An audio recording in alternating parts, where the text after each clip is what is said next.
Hey guys, welcome back. I'm just hooking up to my banana bag here for the night. I wanted to talk about some issues that I ran into when traveling and when flying with my service dog. So, not just issues, but what I thought were issues. So I am part of several service dog Facebook groups and dog groups for just in general. So I asked them, what should I expect, blah, blah, blah. What not to do, what to do, what not to bring, what to bring, blah, blah, blah. So I called TSA Cares 3 days before my flight, right? Well, they say, okay, when you get an hour away from the airport or close to the airport, call us so we can meet up. So I do that. And I tell them I'm flying out of Orlando to Nashville, to our layover in Nashville, to Detroit Metro Airport. And for some reason, on the 11th, when I arrived in Orlando, at Orlando International, I asked for TSA Cares and they told me to call them. Mind you, I called 30 minutes before I arrived. So I called and nobody picked up. I can't remember. I think I left a message with my phone number to call me back. They called me back in 10 minutes. Here's the kicker. The person who I spoke with 3 days earlier on TSA Cares put I was flying out of Detroit to Orlando on the 11th, not from Orlando to Detroit. So I had a 313 area code number calling me when that's a Detroit area code. Maybe a Wayne County. I don't know. But they're like, we're here, where are you? I'm like, well, I'm here too, I'm sitting by this blah blah statue, where do we meet? And they're like, I don't see you.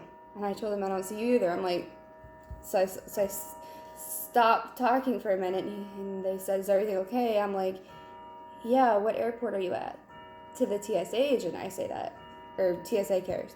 They're like, we're in Detroit, where are you? You're supposed to be flying out of Detroit. I'm like, no, I'm flying out of Orlando to Detroit. So at that point, I didn't use TSA Cares because we would have had to wait literally a half hour for an agent just to push me through security when Rosie does light mobility as it is. So we already checked our bags outside, like when you first get to Orlando, so we don't have to worry about that. We printed our tickets up at the where the people are, TSA is. So I need to leave ample time, one, to use the bathroom before we go through security, or if my dog needs to go. So we do that, and we get in line, and my mom has TSA pre-check, and so if you're traveling with somebody and you are just the disabled one, the person you're traveling with can go with you through security and everything. Well, let's just say I got in the TSA pre-check line, waited about 10 minutes. They pulled me aside as I get up to these people, you hand your license to and your ticket. They're like, you're not TSA pre-check. I'm like, my mom is. She's like, okay, go ahead through. She's my mom. I'm like, no, she's traveling with me, I'm disabled.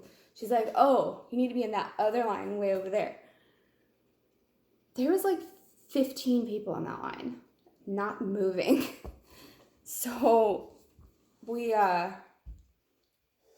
go in the line, wait our turn, and everything goes fine. They look at our licenses and tickets and tell us to move forward. Now, here's where I got really nervous because I didn't know how Rosie was going to, like do with people patting her down. I mean, she's fine with people, but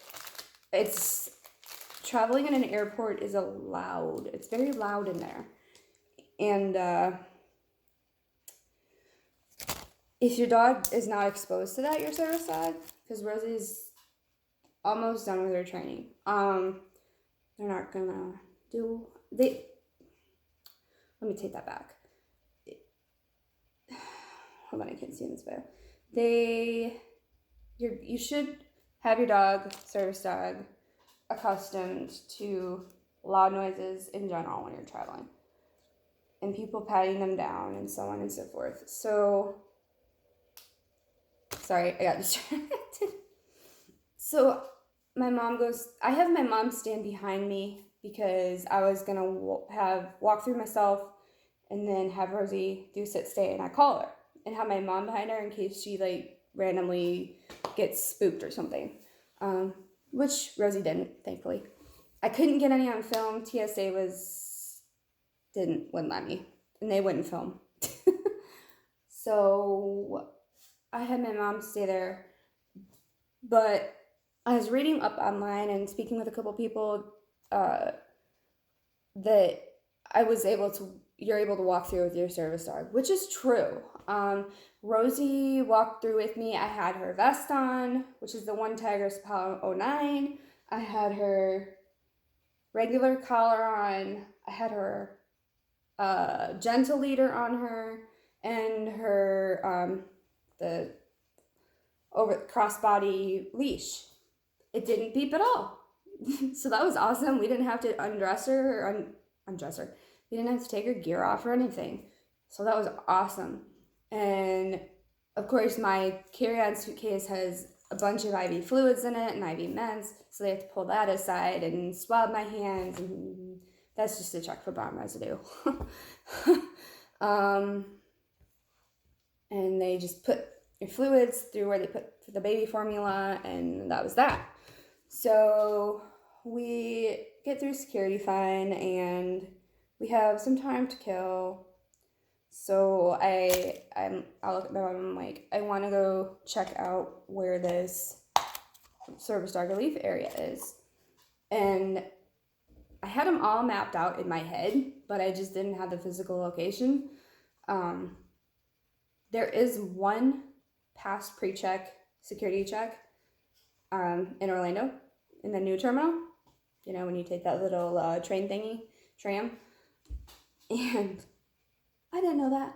So when I get to right before where the tram is, my mom sat down and got all the baggage because I had to go through like the bomb testing thing.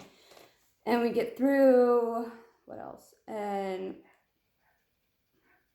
my neighbor dog, she's sitting down, and of course I have to go to the bathroom. So, and I'm like, well, I might as well find a place for Rosie to go. Rosie, so I asked a TSA, you know, I didn't have TSA carriers because they arranged that backwards. So I asked TSA agent where the service dog relief area is. Oh, it's before security. So what do I have to do? Take myself, my ticket, my ID back through security, take her to the relief area, which we walked into several relief areas that were less than appealing. They smelled like a dog pound mixed with an incredible amount of ammonia. And the floors were sticky, so I let Rosie have her chance. She didn't want to go on it. She didn't want to go in it. So, okay, she went 2 hours earlier. She's fine. She can hold it up to 8 hours if needed. So we get through. I go back through security, get on the tram, get over. Rosie did okay on the tram. She's a little scared of it, but not scared of it, but just it takes off quick. Anyways, so we get to our terminal. I want to say Madeline. I don't know what terminal. And we have about an hour and 15 minutes before we have to board.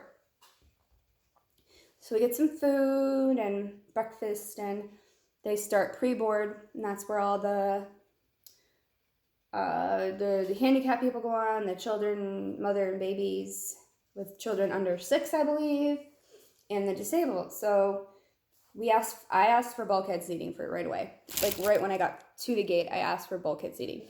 And they said, oh yeah, no problem, which it wasn't an issue at all.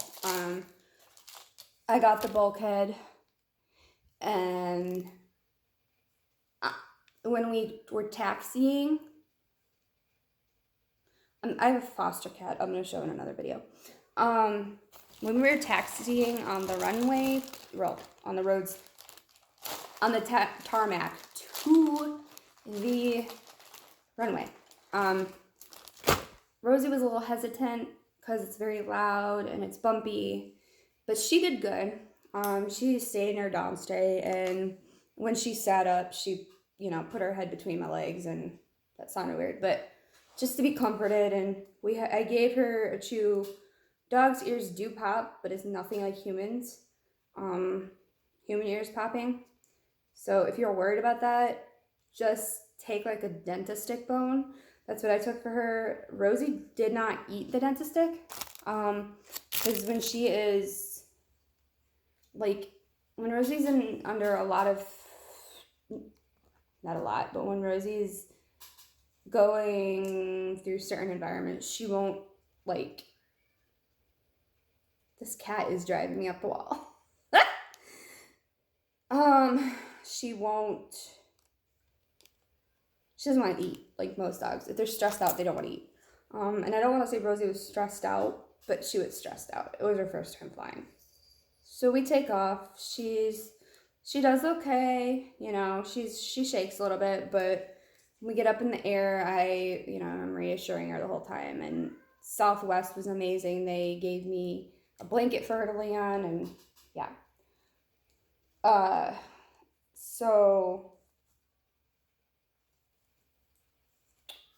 Sorry, I'm gonna make sure I'm unclipped. So, what is going on with that cat? I gotta speed this up. So the first flight takes off. We're fine in the air. We land. Landing went okay. Rosie sat up, but we had bulkhead, so she was fine. I sat on the window seat, and my mom sat. It's one seat here, here, and here. So it's 3 on one side, 3 on the other. My mom sat on the aisle seat. I sat on the window. So we had the whole middle seat empty, which worked out great because Rosie could lay more. She didn't have to be all crinkled in a ball. She had a little wiggle room. And I'll try to insert a picture here of her on the flight. If not, it'll be in the next video. But we get to where we're having our layover we flew from Orlando to Nashville, and we had a 2-hour layover. Fine, whatever.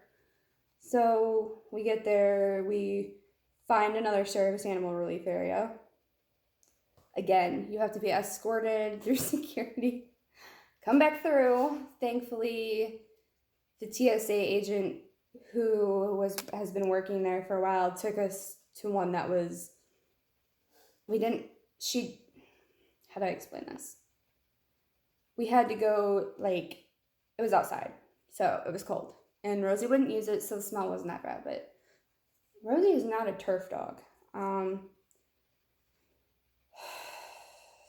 So she holds it. We start boarding, we get bulkhead again. The flight's fine and dandy. She's been through a lot that day, so when we got home to my aunt's where we were staying, that's gonna be another video on a different topic about family and how they react to service dogs. Okay, so skip 6 days forward. We are now leaving back to come home from Detroit to Orlando. So here goes the TSA saga again. Called 3 days prior, called 6 hours prior, and 30 minutes before I arrived at Detroit Airport. I get a call from none other than Orlando area code. And they're in Orlando waiting for me, and I'm in Detroit. Like, it does not take much to properly write down where your disabled passenger is flying from to. Anyways, so Detroit Airport, I wanted to mention this earlier in this video. Detroit Airport has a service dog relief area. I want to say it's across from gate D1716. Don't quote me. You can go to their website and look. What else? So we use the service relief area. Again, we don't have TSA cares. We check our bags. I found a wheelchair because at this point, Detroit's not very big, but Orlando is. So at this point, I'm exhausted. I didn't sleep the night before. Found a wheelchair by the bathrooms. They had like 6 or 7 of them. This is where the gates are, and I just grabbed one and threw my luggage on it and pushed it that way, and then I got it. Anywho, this video is getting way too long. So flying home was a lot easier. Rosie did amazing. This is her 3rd flight in a week, so she acclimated and did great. We flew from Detroit to BWI, which is Baltimore Airport. I think there's 2 in Baltimore, BWI and something else. So we flew into BWI, and again, the service dog relief area is outside before security, and it's turf. So I'm like, no, she's good. You know, she'll let me know if she has to go. So like, as we're boarding, the agent from the Southwest desk is like, does your dog need to go to the service area, relief area? I'm like, no, it's through security and we're boarding. She's like, no, there's one down there. Like, 4 gates down. Like, really, people? You need to have them labeled. As it turns out, BWI has them labeled. Yes. Okay. I don't know. Something like that. And it was a fiasco of no other. Like, anyways, so I declined the offer and we boarded. It was only a 2.5-hour flight from BWI Baltimore to Detroit, which is typical. So we get on that flight. Bulkhead was taken, and the plane was a newer plane, so it had the armrests that couldn't fly up, or couldn't, like, you know, there's a chair and armrest pull back. It didn't have those, and it wasn't a full flight, so we moved back. I want to say 4 rows, and there was ample room on the floor because this is a newer plane. So Rosie did good. At this point, we land in Orlando from BWI.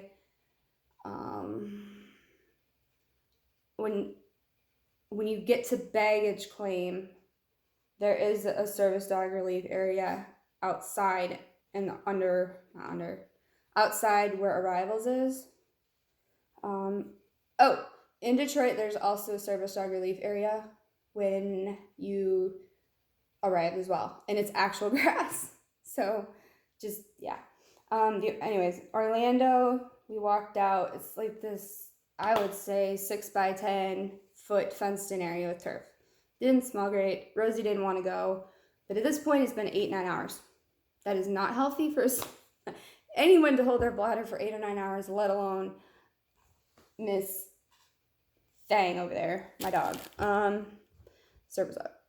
So I bring her out of the 6 by 10 service dog turfed area. Walk under the bridge a little bit. That's right next to it. If you've been to Orlando and you've been to that service dog relief area, it's at the end of baggage claim. As far down as you can go out the door, take a right. We found some bushes and what do you call it? Mulch. And she finally went pee at least. So that was a relief. Anyways, guys, this ends part 1 because this is a 20-minute video. So part 2 will be how to deal with family members and their reactions to your service dog, acceptance, not being accepted, highs and lows, how they treat it, etc. Look for that video within the next couple weeks. Working on editing that travel one. It's late, guys. It's like midnight. Working on the airport footage video. So hopefully you enjoyed. Hopefully this gave you some insight. And thank you for watching. Bye, guys.